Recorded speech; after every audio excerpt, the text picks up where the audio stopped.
কচুর রেসিপি। গাঠি কচুগুলো আলুগুলো এখানে ভালো করে কেটে আমি ধুয়ে নিয়েছি। দেখুন, এবার গাঠি কচুটার মধ্যে আমি দিয়ে দেবো জিরে গুঁড়ো, দিয়ে দেবো লঙ্কা গুঁড়ো, দিয়ে দেবো হলুদ গুঁড়ো, আদা আর টমেটো পেস্ট করে নিয়েছি ওইটাও দিয়ে দেবো। এবারে দিয়ে দেবো স্বাদ মতো নুন। এখানে দেখুন আমি 3 চামচ দই নিয়েছি, দইটা ভালো করে ফাটিয়ে নিয়েছি, দইটাও দিয়ে দেবো।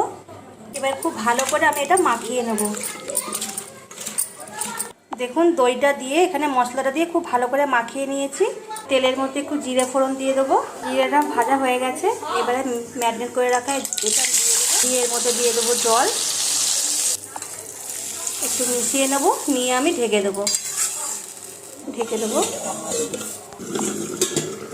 কিছুক্ষণ পর দেখুন কত দূর সেদ্ধ হলো।